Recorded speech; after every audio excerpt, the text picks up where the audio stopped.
You know what time it is. You know what time it is. How firm thy friendship. Oh, how You know what time it is. I'm brawl with them boys of the fall. You know what time it is. On the ground with a nose for the ball. You know what time it is. Blood, sweat, and them tears for this game. Leaving it all out on the field with no fear for you lames. Yeah, you know what time it is. Come brawl with them boys of the fall. Covered in gray and scarlet, massive, stiff arms to your jaw. We breaking it. We sick of seeing you clowns with the crown. We taking it.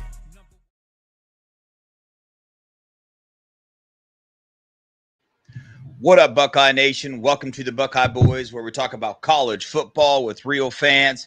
I'm Devin. That's Mello. Got a pretty exciting show for you today, man. Got a little something for you. It's exciting, man. But first off, Mello, how was your day, bro? Man, long, treacherous, had some car problems, trying to get it towed, fixed. Missing today's work and missing work tomorrow. So, but you got to do what you got to do, you know. All glory to God. I'm still here, still alive, so I can't complain too much. Amen. You know, there's a passage, I think it might be in James, the book of James, where he talks about this always being grateful no matter what, always having joy no matter what trials and tribulations come your way. And it's like in the moment, it's so hard to think that way. But in the reality of it, like in the real world, that's so true, because it's like your car breaking down in the moment sucks, big deal. But when you look at it through a lens of, well, how much worse could it be? Right. It's like, oh, wow, this ain't that bad. You know what I'm saying? Like, I'm still alive, all is well, nobody's sick, all this stuff. And it changes your perspective, man. Absolutely. And that's what life is, dude. All about perspective.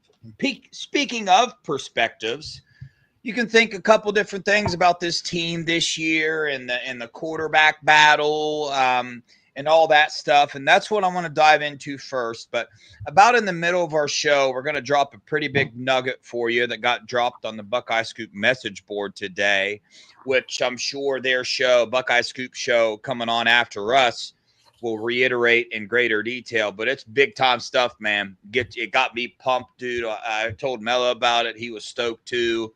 It's big time stuff. But all I can say is I called it.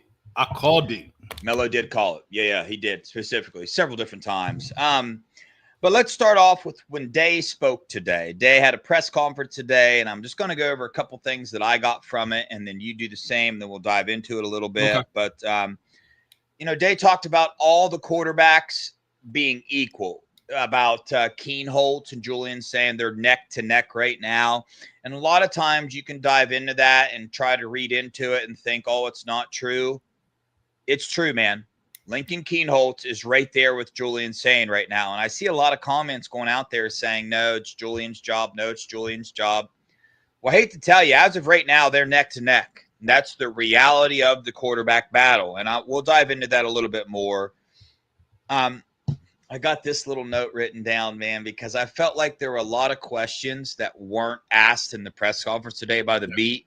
And I'm sitting here hearing questions asked about when Joe Burrow was here. And I'm like, right, really? We're going to ask that question? There's so many things going on that I want to know about. And you're going to ask what he thought about when Joe Burrow and Haskins was here? It's like, oh, bro, come on, man. But anyway, he's already answered that question like 100,000 times. I know.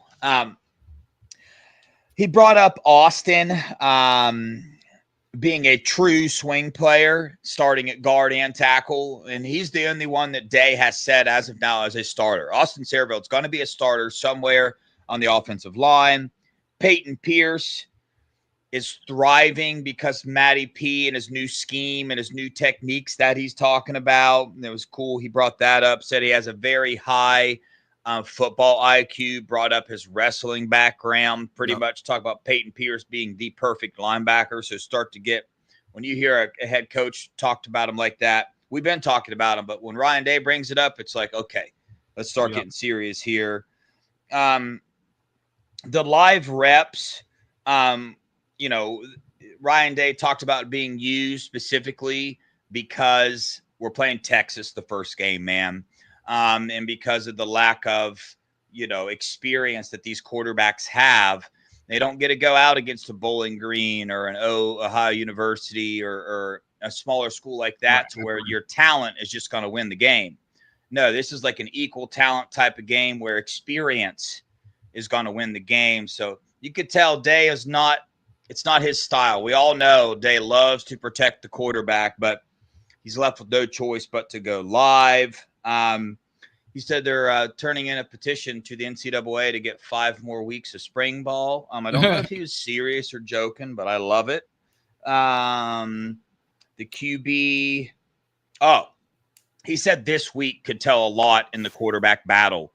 He talked about it a couple different times, and I just found it interesting that, and it also backs up the fact that it is neck to neck right now, because Ryan Day even went in further talking about somebody could pull ahead this week.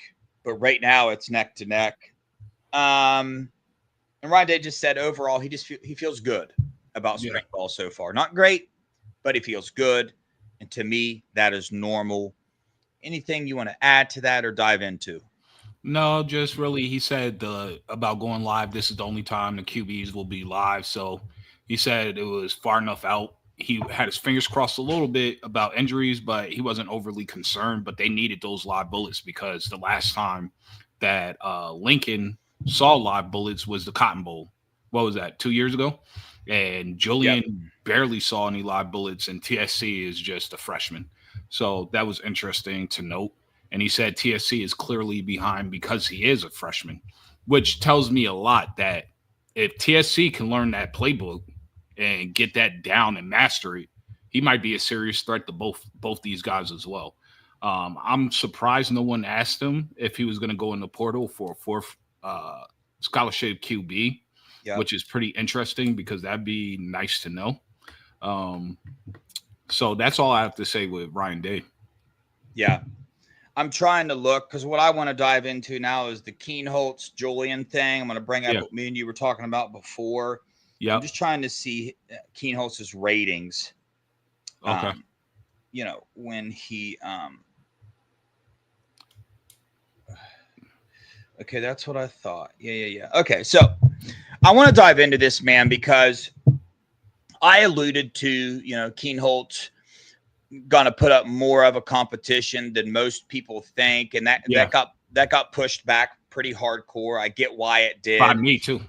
Yeah, but I kind of want to go back and let's ask yourself too, chat, why did Lincoln Keenholz not get hype or credit for being able to be in this match? Why are certain shows saying Lincoln Keenholz will never be the starting quarterback at Ohio State and he doesn't stand a chance? That bugs me, man. And here's what I think. I haven't put too much thought into this and have a lot of evidence and stats to back this up. Mello, I think you got a couple stats, but I think it's hype, man. Everything around Julian saying with, the Elite 11, winning that and getting signed at Alabama, then hitting the transfer portal and being ranked a big-time quarterback, there's a lot of hype around it. And a lot of people were super excited to hear about Julian Sain come in because when he came in, there were a lot of questions in our quarterback room. Will Howard wasn't in there, and it's just like, what?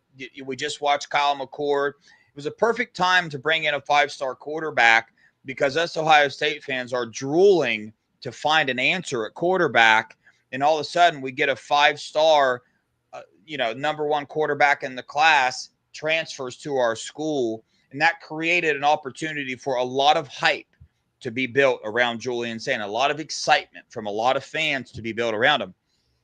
When Lincoln Keenholz committed, that was not the case, man. You know what I mean? It wasn't set up that way. And Lincoln Keenholz was not just playing football. So he didn't go to these camps. He didn't do all these things. I mean, he was he was a top 10 quarterback in the class. You know what I'm saying? He had a lot. Go watch his film. Go watch his high school film. Really good high school film. I know, the competition he was playing, whatever. But the hype around him just wasn't there. We had a lot of good quarterbacks in the room. We weren't drooling for a savior. We weren't we just weren't there. You know what I mean? And didn't we sign another quarterback in his class as well? He transferred though when we signed him, I believe. Yeah, but the point is, and then Keenholz in the Missouri game. So I think this all stems to hype, and I think the Julian Sand really got hyped up, rightfully so. I'm not sitting here arguing the Julian Sand hype. I'm there. I'm with you guys on the Julian Sand hype. I am arguing the lack of Lincoln Keenholz hype and his ability to be the starting quarterback at Ohio State. Let me remind you, Ryan Day recruited him to be here. Ryan Day kept him here. Ryan Day made sure he did not transfer. Ryan Day, we're talking about Ryan Day, okay, wanted him here to compete with Julian Sand. Do we think that Ryan Day would want him to compete with Julian Sand if Ryan Day didn't believe that Lincoln Keenholz could be the starting quarterback here? That's a question for you, chat. That's a question for you, Mello. Let me hear your thoughts about First what I and just foremost, said. I'm going to have to give you your flowers right now because you did jump out the window on the Lincoln Keenholz train before anybody else. And I mean anybody else. I haven't heard anybody that jumped out on it as early as you. And I mean, you do have good vision with stuff like this. This won't be the first time you've done something like this. But let me just read out a few things about Lincoln Keenholz, the national high school Gatorade Player of the Year, just to mention that a little bit. He threw for 3,422 yards, 46 touchdowns to 6 interceptions with a 66.5 completion percentage. He also ran for 1,436 yards and 24 TDs. He added 12 tackles and 4 INTs on defense. I mean, just stop right there. And this is his junior year, by the way. How many quarterbacks do you know in high school that are playing both ways?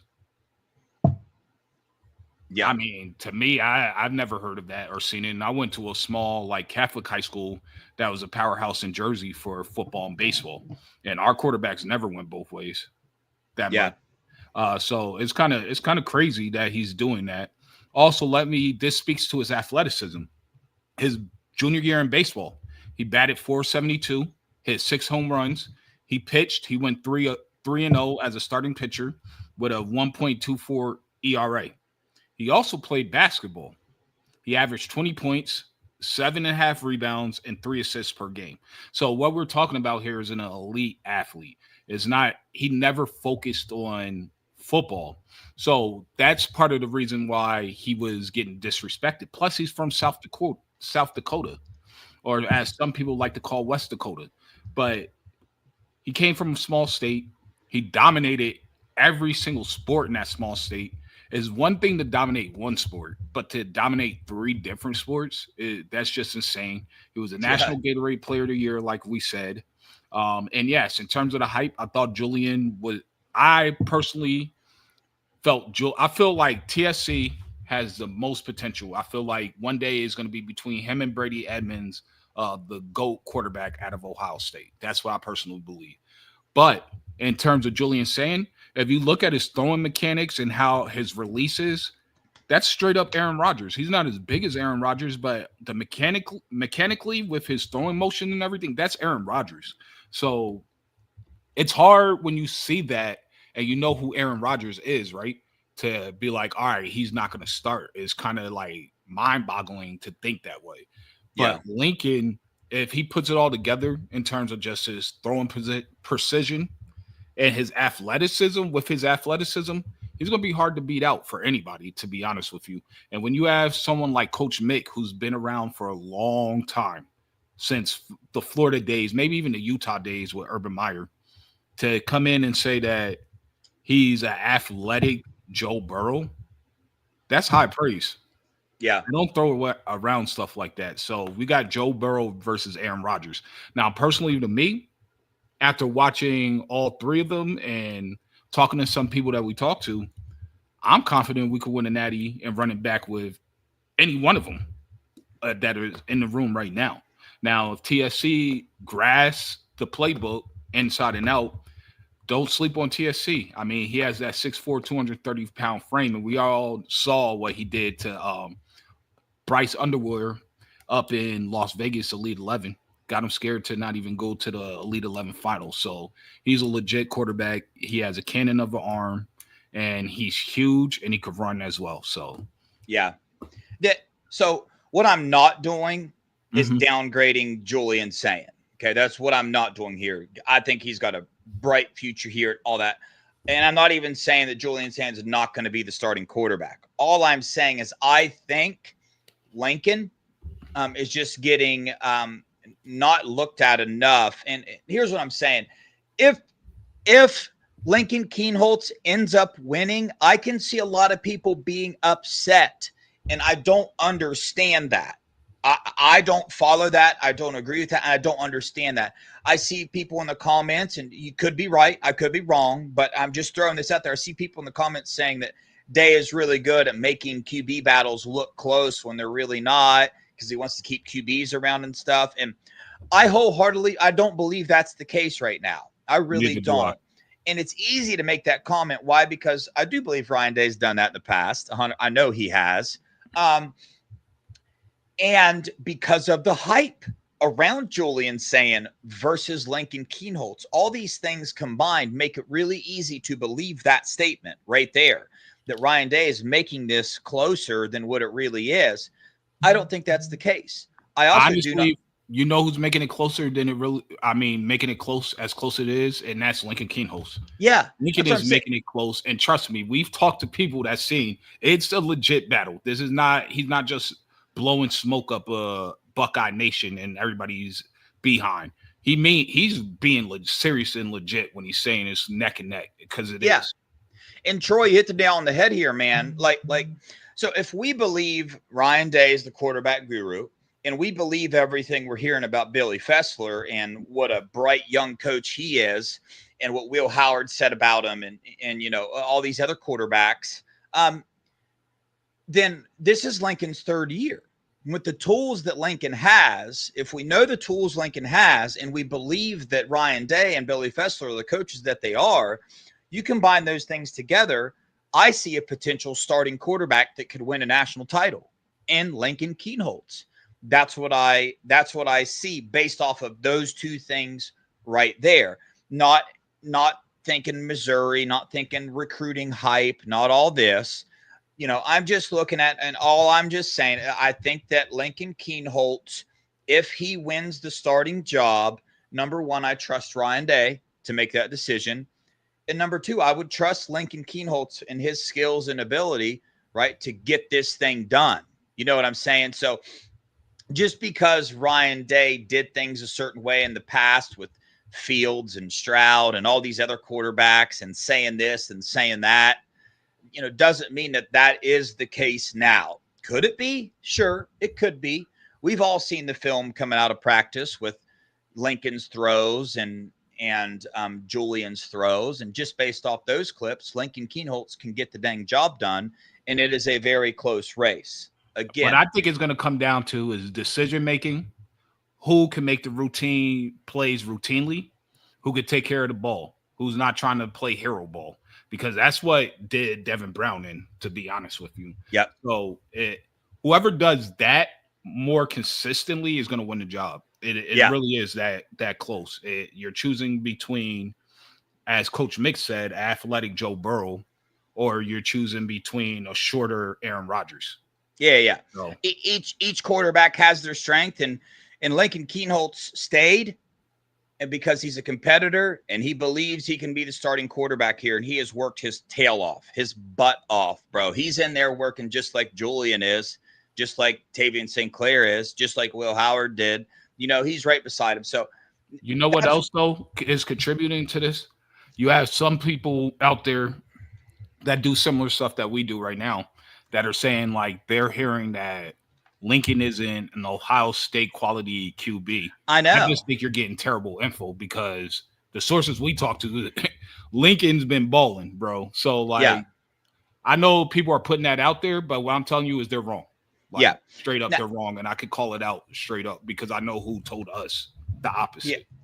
Yeah. And in the same regard, all this stuff is true about Julian Sayin as well. I would be thrilled if he wins the starting quarter. I would lie to you if I told you I wouldn't be a little bit more excited if Julian Sand wins than versus Lincoln Keenholz. Right. But I'm even questioning myself why that is. That's why I'm Right. talking about this, because I'm even questioning myself, like, why is that, Devin? Really?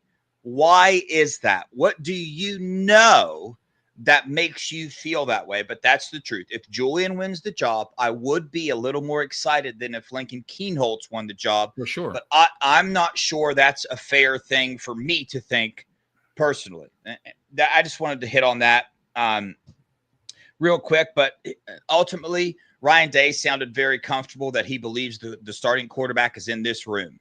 That's what I gathered from it. I think he's confident in that.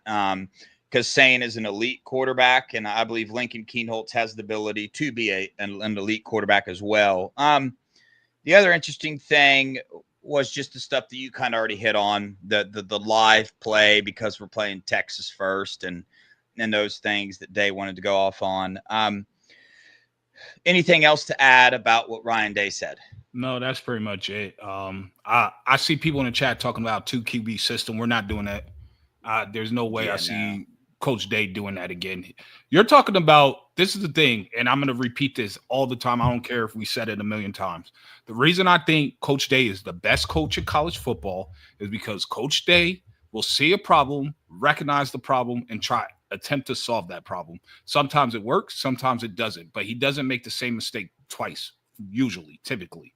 So I do not see him doing a 2 QB system at all. Yeah, I wouldn't see that either. Anything's possible. We're not Ryan Day, so I mean, but I don't see that. I don't see that in a million years. Yeah, Matt Patricia. We had a tornado touchdown in Tallahassee, so right when I was listening to Matt Patricia's interview, the tornado touchdown, so I had to go gather the work crews up, send them home, and all that stuff. So I didn't listen to much of his, but what I did hear was that he said he has never seen receivers this big before. He raved about the receivers. This is information that we already know. Okay, this isn't some nugget that we found out today. But it is interesting to hear Matt Patricia, a 3-time Super Bowl winning coach in the NFL, say that he has never seen receivers this size be able to do what they do. That is a statement and a half right there. If you know, matter of fact, he posed this question. I asked him, can they play defensive end and rush off the edge? That's how big they are, which is intriguing. And that was all in reference to what the DBs are doing and what they're facing and going against. I like what he said. I found it interesting what he was saying about Jermaine Matthews and his versatility to play inside and to play outside. How the defense can be set up to play a 4-3 or go big nickel. So there's times if the offense is in goal line situations or they go big package, there's times you're going to see Peyton Pierce, Arvell, and Sonny all on the field at the same time, or they'll go big nickel if they're going 12 personnel, which is interesting with 2 tight ends, and especially if they split one in the slot or out wide. So I find that pretty interesting. He said we're going to be multiple, and we're going to be able to match up to anything. And with the talent that's here and the players that we have, it makes it very easy to be multiple and to vary the defense and to hide it, which is going to make it very hard and difficult for offenses. And just remember this is a little nugget about Matty P when people are like, he's a terrible hire. The U.S. Navy was begging him to come and lead, to hop on one of their ships after he got out of college to run one of their nuclear ships and be the head of the nuclear program on that ship. You know how intelligent you have to be to do that? So you think X's and O's is going to be a thing for him? Yeah, it didn't work in Detroit as a head coach, but that's the NFL, and it's a head coach. We're not asking him to do the same thing. He's working with kids that need to be taught and coached up and need mentors and looking for that guidance. They're not going to be as disrespectful, and it's going to be more of a family unit. I think this is the perfect situation for Matt Patricia. And shout out to the GOAT, Nick Saban, who's always been a Buckeye in his heart. This is where he started. He retired, and he gave us all the aura to take over and step right in for where Bama was. Yeah. Let me hit on these 2 comments, and then I'm going to hit on what you said. Yep. Corey, I'm not worried one bit. It's just it's a talking point, and we do a YouTube show, so I love diving into this stuff and talking about it. But 100% trust Day, whatever he does, I'm cool with that. And Firefish said he's in Tallahassee, driving by Tallahassee. Stop by, bro. Come on the show, man. You can sit right here. We can have a little chat, man. But yeah, to your statement about like the ability for, Matt Patricia bringing in multiple looks, different schemes and stuff like that. He's got the tools to do it. And I would be lying to you if I didn't tell you I was stoked to see that this year. My only worry there, which really isn't a worry, why? Because I trust Ryan Day, is that he tries to do too much. But again, it's just something to think about. Not super worried about that. Number one, I trust Ryan Day. Number two, I know the type of recruits that Ohio State gets, and they can handle a lot, man. You know what I mean? These are professional type of guys, type of kids, type of men that are being recruited here at Ohio State. But I'm stoked to see players like Arvell Reese, Sonny Styles, CJ Hicks, Jermaine Matthews, Caleb Downs being used in Matt Patricia's defense, the same Matt Patricia that, the Navy wanted to take over their nuclear ship. I didn't even know that, dude, but that's saying a lot, dude. Who's a genius, bro? Oh, and I want to touch on that in terms of you saying putting too much. So this is the thing. As CJ Hicks and all the defenders have been saying this, he's simplified the game. He might do different formations and stuff, but he's giving them the overall concepts, and he's kind of letting them figure it out on the field depending on the formation. And he's letting Caleb Downs and Sonny lead that. So they're kind of like the coaches on the field. And you see what we hear about Caleb Downs when he's not practicing, he's coaching the players and putting them in position. Why is that? Because of how he's going to use the system to let them be able to adapt depending on what they see, because they trust the intellect of Caleb Downs and Sonny Styles. This is also why you'll land the number 1 safety and the number 2 safety and the number 7 safety all in the same class, and they won't flip because they know they're going to get that lean on. They're going to be leaned on in the same manner, and they're going to be developed and ready to go to the league in that way. But yes, CJ and them said that like he pretty much dumbed it down. So we might see different formations and stuff, but he's giving them an overall concept of what your job is in this formation, in this situation. Now, the particulars are on the players on how they're going to handle that. So I think it's going to be bad for opposing offenses and great for our defense. Yeah, I think I'm going to hit on this. Yeah. Let me star that real fast. I think that, if you were to pick one area that we're worried about on this defense, like let's try to say, are we going to have the number 1 defense again? Well, the question is, where do we have the backup defensive line? Okay. Yeah. Now here's where I would combat that with, let's say we are lacking in that area a little bit, bringing Matt Patricia in with the elite talent that we have on the back end and at linebacker with Peyton Pierce. And we're going to talk about him in a minute. Matty P can make up for those areas. He really can with his scheme and his ability. He can pick out a player's strength and their weaknesses, and he will devise a scheme to make up for that if even needed. I don't think it's going to be quite – when we're talking about the lack of depth that we have on the D-line, we're talking in Ohio State terms. We're not talking college football terms. Right. I mean, half of our backups, Tywan Malone would go start.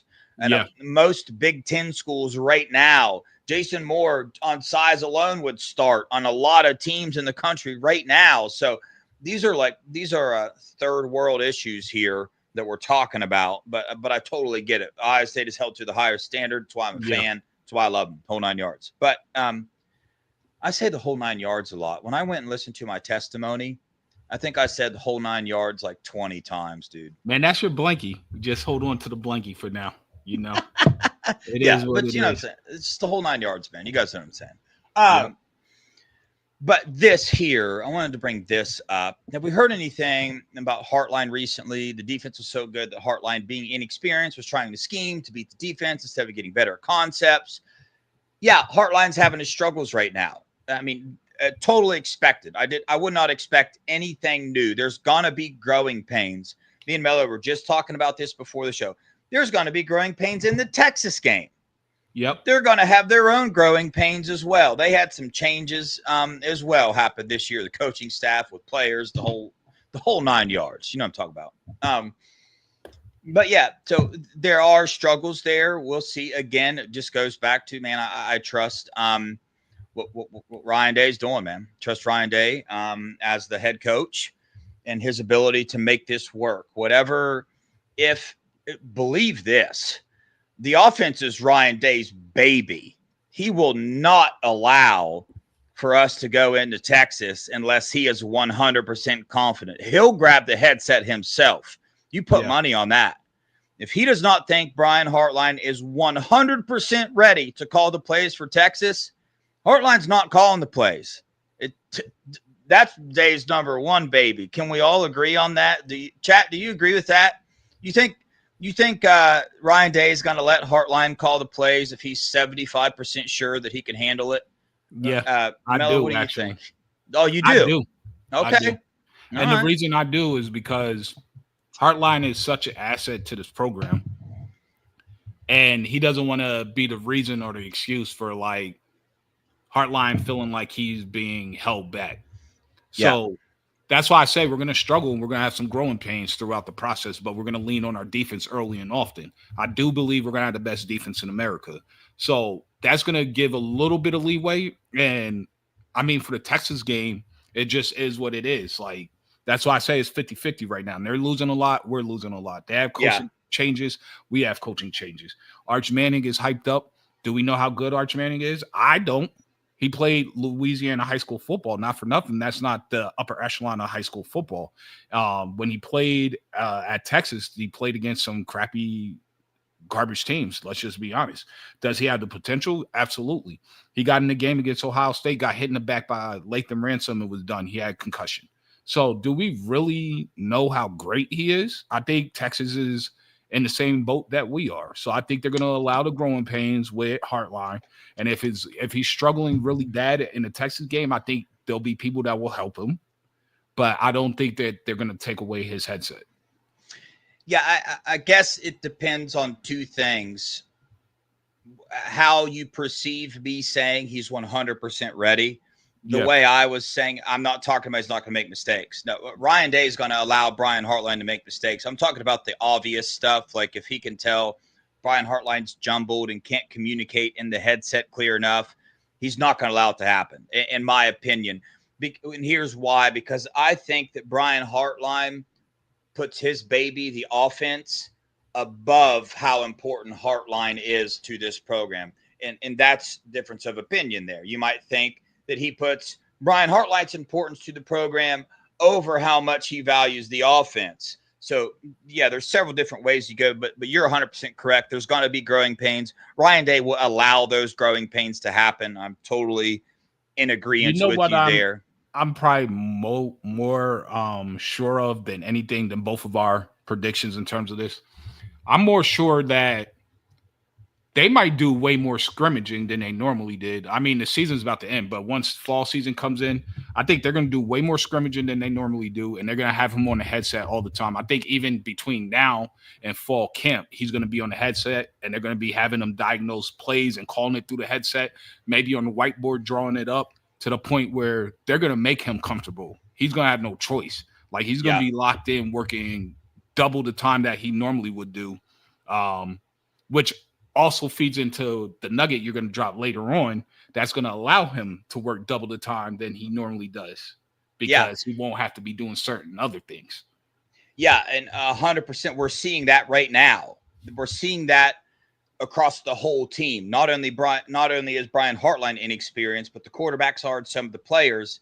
And because of that, we're seeing Ryan Day approach spring differently already right now with the live hitting that is going on. That's not a thing that Ryan Day does. They've done it twice already. Live hitting with the quarterbacks, not just once. They've done it twice. It's not a thing that he does. And you heard Brian Hartline. We're going to dive into that, but you heard in his press conference, he wants more live hitting. If it was his decision, they'd do it all the time. That's all they would do. So Brian Hartline, the same sense that you're saying Day's going to make him get comfortable, I believe Brian Hartline wants that. He wants to be thrown into those situations because I think he's self-aware enough to know that he needs to gain as much experience as he can to minimize those growing pains the best that he can, for sure. I gotta ask you, after you shout this out, I gotta ask you a question. Yeah, General Krim, thanks for the $10, man. Appreciate the heck out of you guys. Super chats are up and running. We appreciate everything that you guys give to us. It goes right back to our, where we donate to the Teen Challenge and the homeless vets. He says, much love, guys. Keep it up. Thank you so much. Couldn't do this without you guys. For real, you're a family to us, so we appreciate you guys. Yep. All right, Mello, what's your question? My question to you, do you feel – this just popped up while you were talking about Heartline for me. Do you feel like Coach Day is going to lock Billy Fessler and Heartline all season until fall camp and have them on the same page? Because earlier in the season, the offseason, spring ball, Heartline was talking about how important it is to have one voice, especially in the quarterback's ear when he's calling the plays, and he's letting Billy Fessler really lead the quarterback position. So in order for them to be on the same page, I would assume they have to be locked into a room together, right? To have the same vernacular and verbiage that they're going to use to talk to the QB, to come up with passing concepts, as well as having Tyler Bowen in there for the run concepts. Because at some point, he's going to have to marry all of this together. And that's a lot of work, but it can be done. And Brian Hartline has already proved that he's willing, he's not scared of hard work.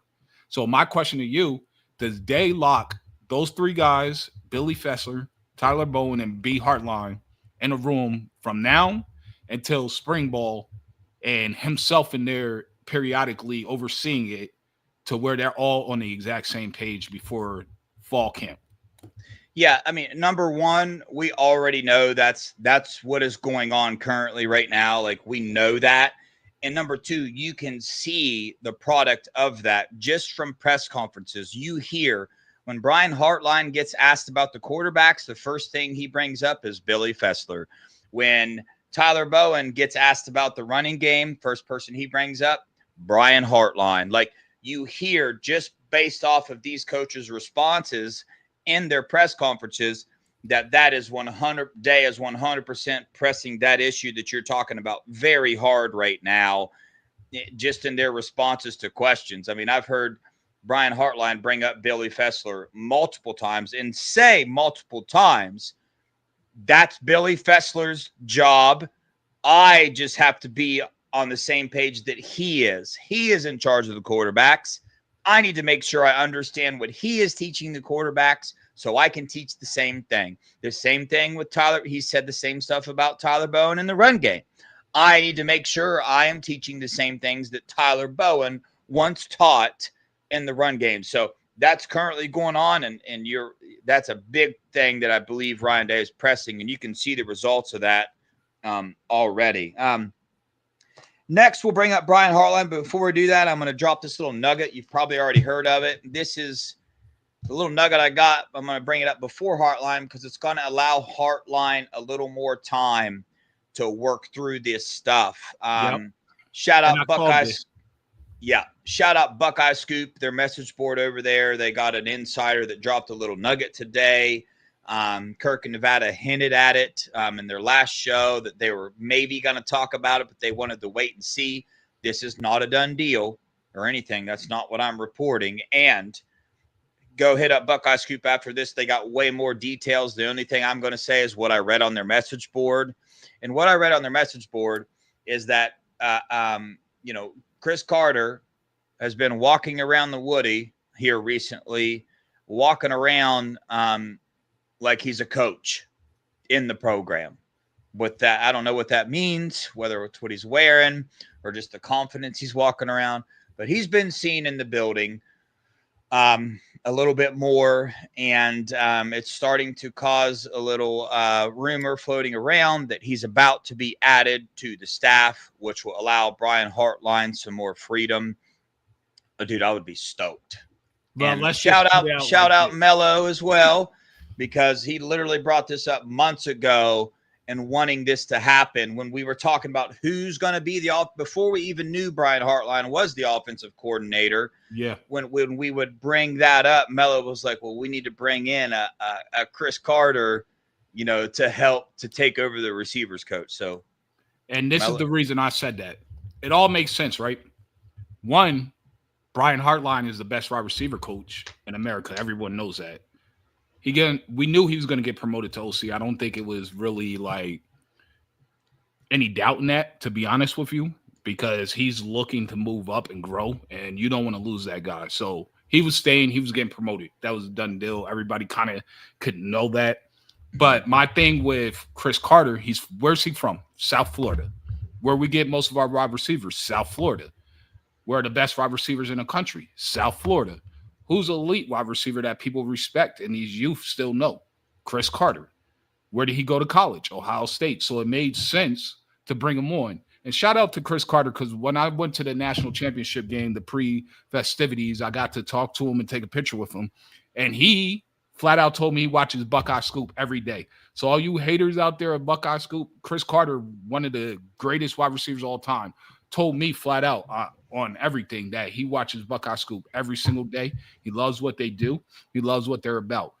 So with all that being said, it makes perfect sense for him to be the wide receiver coach. He's helping, I forget what college down there, a small college. He's helping them in terms of their program as well. So he wants to be back in the game.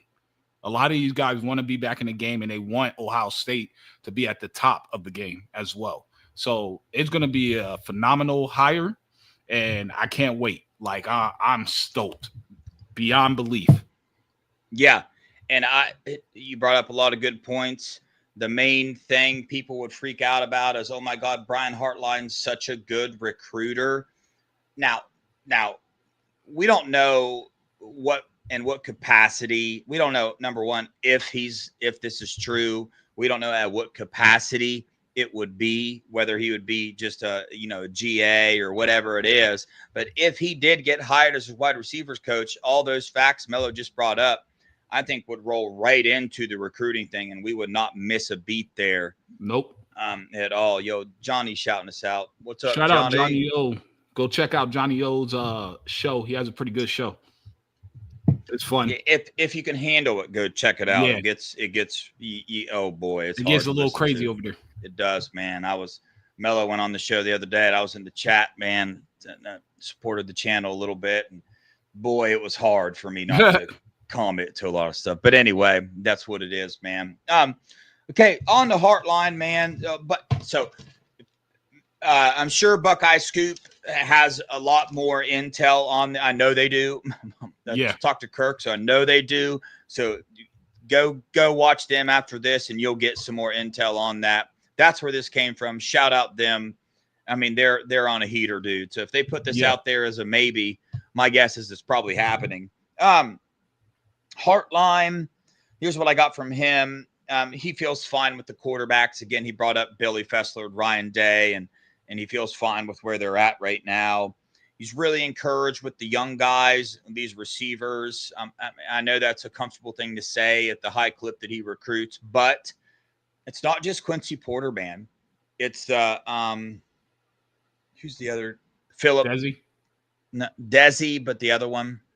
He used to be the number. Bell. Philip Bell is also showing up and showing out. He used to be the number one wide receiver in the class, by the way. Yep. Until Ohio State started wanting him, then On 3 knocked him down, so did everybody else. But who knocked him down? Con 3. Yep. Yeah, Con 3. JJ, everybody wanted to ask 9 million questions about JJ, and it's like, oh my goodness gracious, man, we already know what he's going to say. We know all the answers about JJ already. Yep. I'm not wasting a question on JJ Smith. We already know the answers. The dude is just the best player in college football. That's your answer. Yeah. Don't even ask. That's the answer. But newsflash, they're working on the 1%. How can JJ get better? He's working on the 1% stuff that you can't see in film. He's working on getting better at routes. I mean, I can answer that question. You don't need to ask Brian Hartline. Give me a call. I'll answer that question for you. What are you doing for JJ to make him better? I got you. He's getting better at his routes. He's getting better at the little detailed stuff that you can't really see on film, that you're not going to notice. Experience, all that. I got you. Just give me a call. Ask me something else. Anyway, This is the one I really want to hit on. Tyler Bowen. He got asked about how it's like to work with Tyler. He said all the normal things, great dude, yada, yada. But he said something. I'm not sure a lot of people would pick up on it. And I might be reading into this a little much, but that's what I do.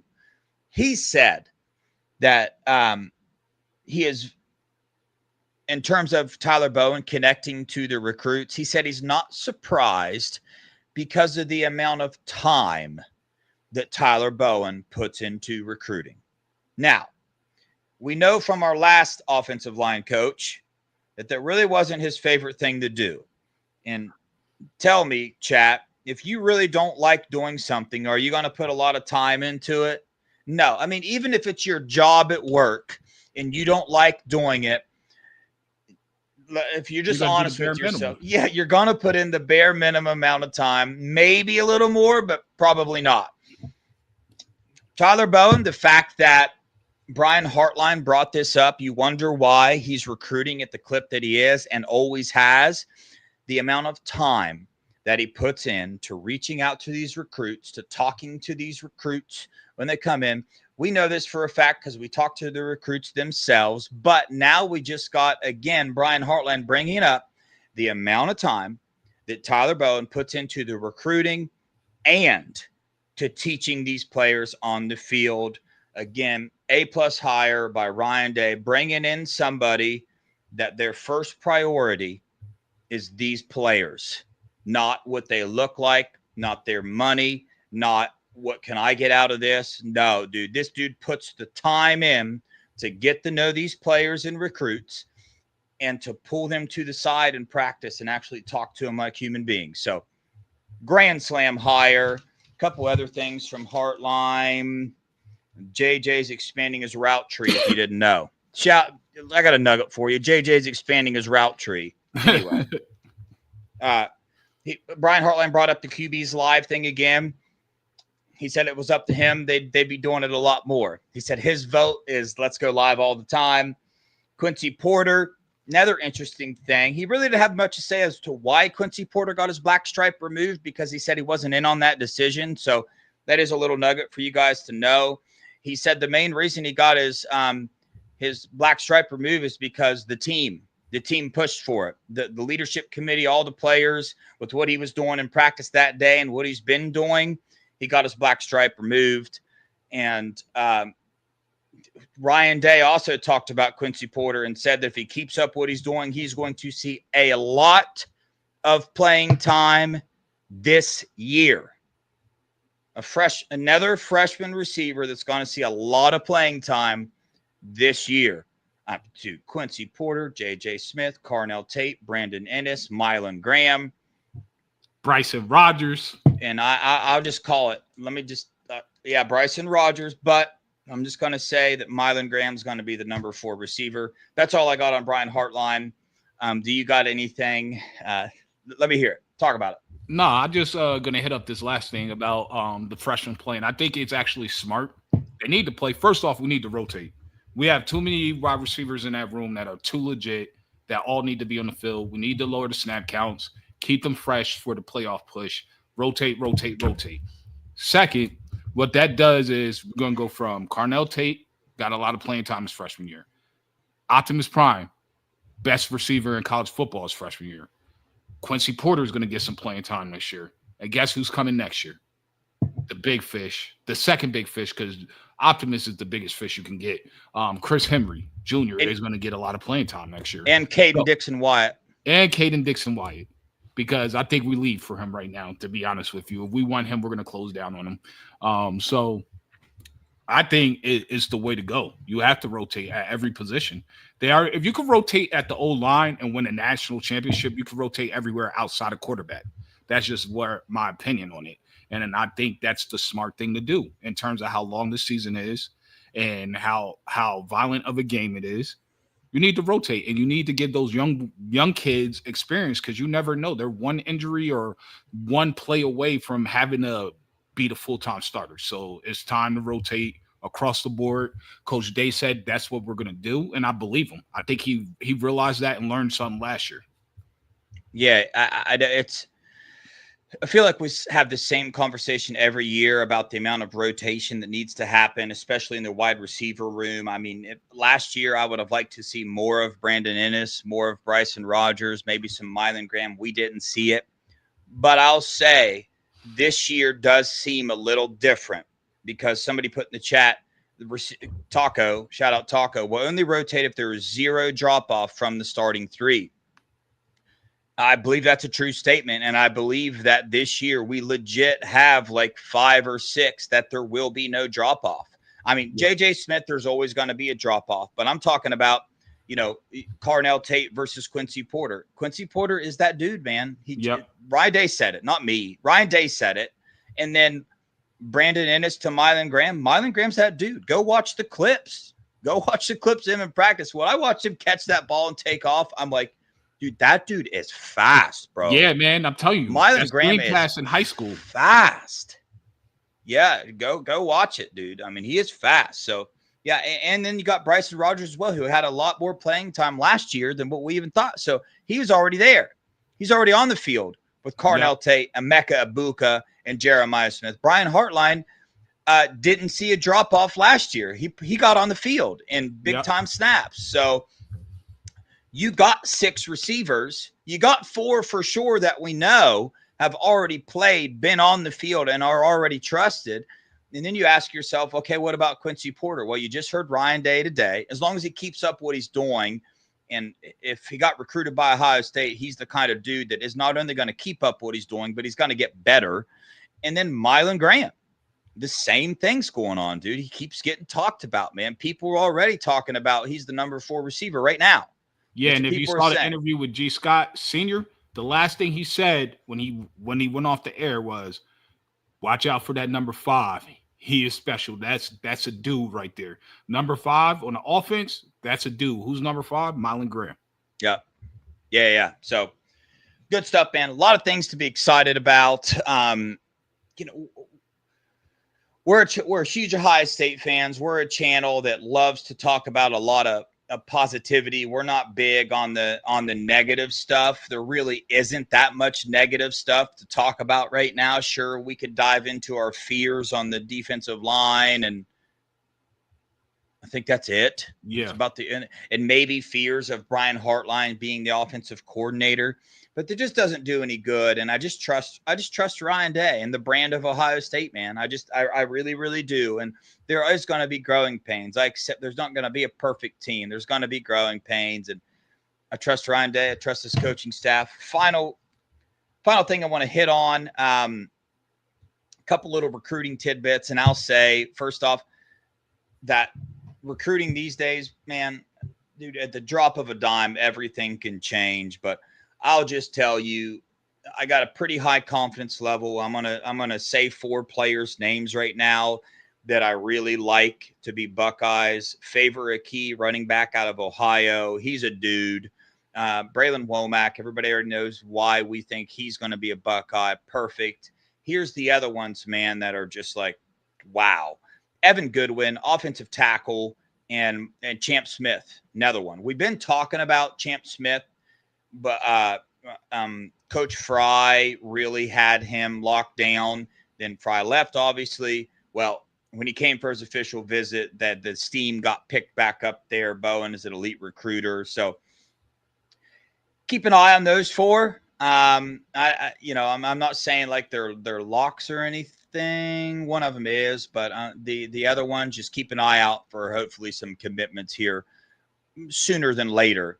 That's my crystal ball-ish type of recruiting talk. Mello, anything to add to that? Buckeye ball predictions. I got Evan Goodwin in the class. I got Favor Key in the class. I got Champ Smith in the class. Look out for announcements after the spring game. If they come, they'll be around that time frame. And we have a big fish coming on our show on Wednesday, Deuce Gerald's. And I have a very, very, very good feeling about that one as well, who I believe they don't have him on the rankings, but he's the best defensive tackle in the country, period. And as soon as he decides, or if he does decide to join Ohio State, just look for his rankings to drop, because that's just what they like to do to us. They like to rage bait. But I'm telling you, Deuce Gerald is him. Yeah. He's really that guy. Yeah, he is. Well, Mello, we failed the chat yesterday. Yep, And I know. I know, man. We got put on blast too. So about to be 4 trivia questions coming your way with one bonus one. I'll let you know when the bonus one's coming. I didn't pick these out beforehand, so let me Just remind them what they're doing the trivia again for any new people we might have watching. A free ticket to the Washington game this year. You have to cover your hotel expenses and your travel expenses. If you can't make it, you will just simply be reimbursed the money that I would have spent on that ticket. The only requirement is that you spend that money that I reimburse you on an Ohio State ticket and you go to a game. That is a requirement. All right, here we go. That's not a bad requirement to have. No. You got to go support our Buckeyes and show up and cheer them on. Thank you, JJ. No. My guy. It matches All the right. shirt, the Buckeye Boys shirt. Here we go. I got 2 of them right here. Quarterbacks. So are we ready? Yep. Okay. All right, here we go. JT Barrett broke the record for the most consecutive completions in a game with how many against Penn State in 2017? How many completions did JT Barrett have in 2017 against Penn State? Taco got it. What was it? 16. Taco and Steely got it. Steely 79 Jet. Is that another name he's got? A lot of people knew it, but Taco showed up on our end first. Well done, Taco. Let's see. I know Taco's on the list already, isn't he? Yeah. Hey, hey, watch out. Taco's got 4 now. All right, next question. Here we go. Chad, are we ready? New question. Taco got that one. The answer was 16. Several other people got it right, but he was the first one that showed up on our end. By the way, you might be looking at your chat and see a different order that the answers popped up in. You might think you're first or whatever. The only thing we can do is go by what we see on our end, and what we see on our end is Taco typing 16 first. We saw his first. It shows up first. That's what we have to go by. Here we go. How many times did Braxton Miller run for 100 yards in a game? I like this question.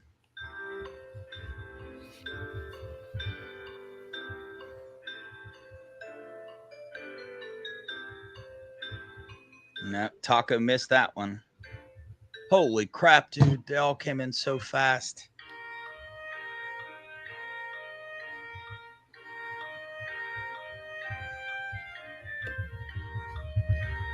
Nobody's getting it.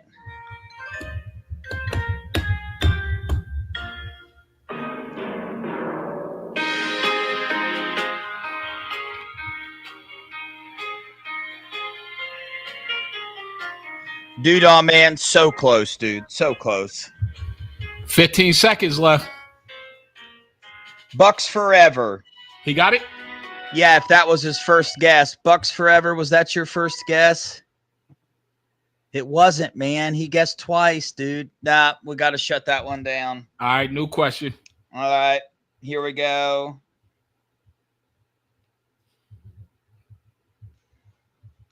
Okay. Who was the first quarterback to throw for 5 touchdowns in a game for the Buckeyes? The first quarterback ever, 5 touchdowns. Bradley, did you get that one last?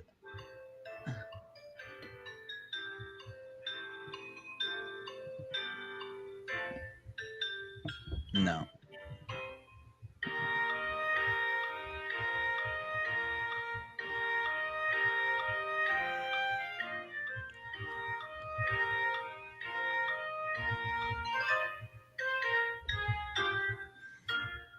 I'd be surprised if somebody got this one right.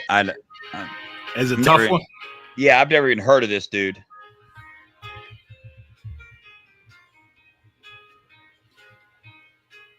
$15 seconds.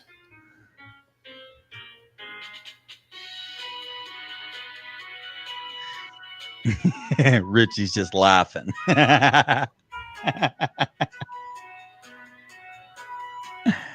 And that's time. And nobody got it, dude. John Borton. That's who it was. Never heard of him. Dang, man. Okay. Let me try to find another quarterback question. Let me look here. We got to start doing some defensive questions after this one. I will. Okay, I got one. Okay. Cardale Jones easily holds the record for the most wins without a loss as an Ohio State starting quarterback with how many victories? Come on. How many victories? Cardale Jones, how many victories does he have? Without a loss. Without a loss.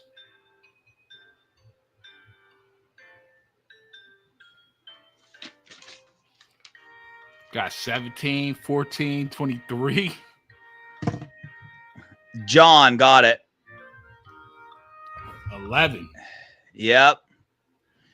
John. I don't want to pronounce your last name wrong, man. I'm sorry. Musselman? Muscleman. Musselman. John got it right. That was a 1-pointer. I don't see. Oh, yeah, he's on the board, too. He's got 2 now. John, you on the board. Dose. All right, these next 2 are bonus questions. They're worth 2 each. I'm trying to find some defensive stuff here. Let me look.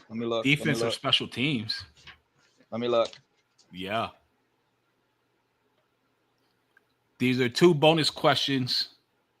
If Stilly's in the chat, y'all better tighten your chin straps. He likes to get these.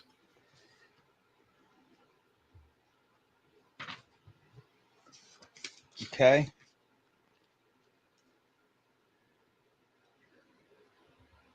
Yes, Dougzilla. We're buying a ticket for whoever wins this about 2 weeks before the Washington game. We'll announce it. We'll end this version of trivia, and yes, we'll give you tickets to the Washington game. Yeah.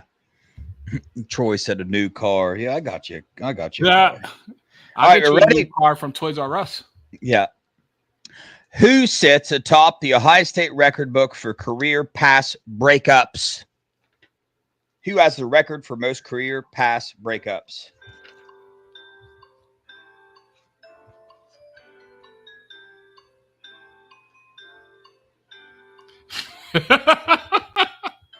You see Richard's comment? Yeah. I could use a spit cup. Well, let me see what I got. Oh, man, everybody's answering too quick.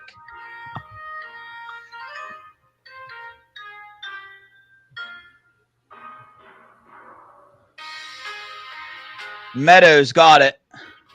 Roby? Yep. Bradley Roby? Bradley Roby.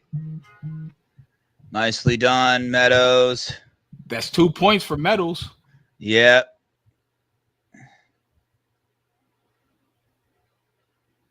Ah. Okay, let me write this down. Meadows, Man, I don't see had Meadows. More, I gotta ask this real quick before. Who had more PIs, Eli Apple or IGB last season? I think IGB is a better DB than him personally, but who had more PIs? That should be a trivia question. So Meadows, I think that's the first one you've got. You're now on the board with 2. All right. Here we go. You ready? Yep. This one's worth 2 as well. Which Ohio State defensive back is the only player in school history to return 2 punts for a touchdown in the same game? Ooh, I think I know this one.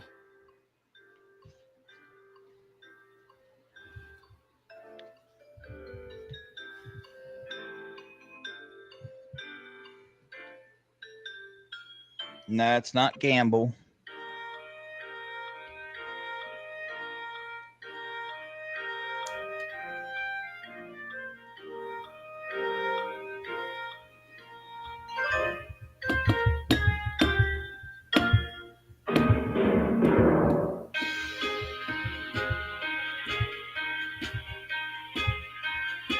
Not Ginn, not Cozy, not Apple, not Springs.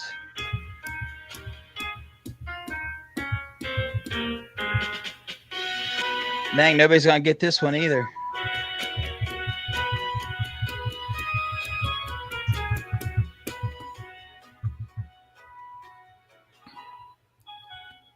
And that's time. Yeah, nobody got it. Garcia Lane. Garcia Lane. All right, that's it, man. All right, here we go. Somebody's getting this one. I know this one. Okay.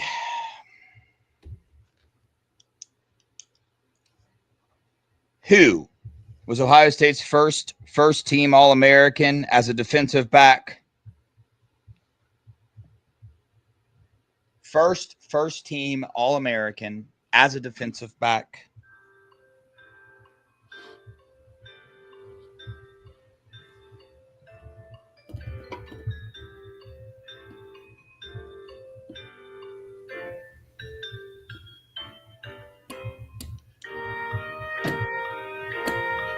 Man, you guys got to go back in the day. You got to go back in the day. There's plenty before Akuda. Back in the day.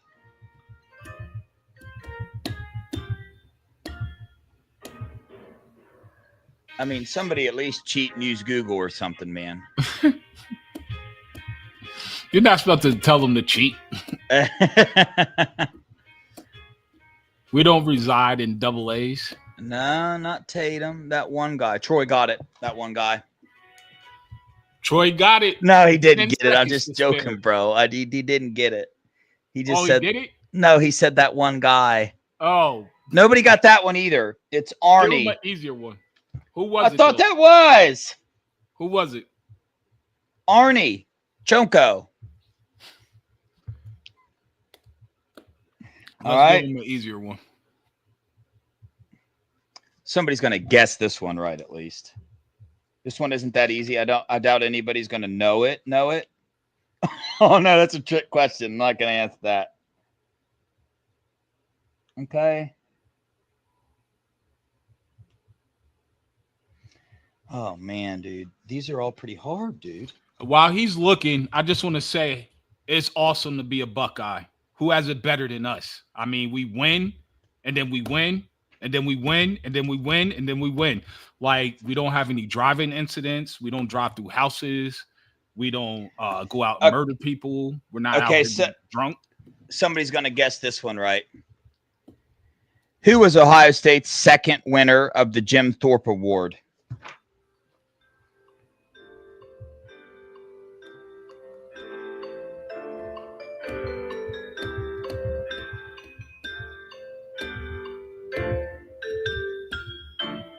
And we have one of the highest team GPAs in the country. The Jim Thorpe Award.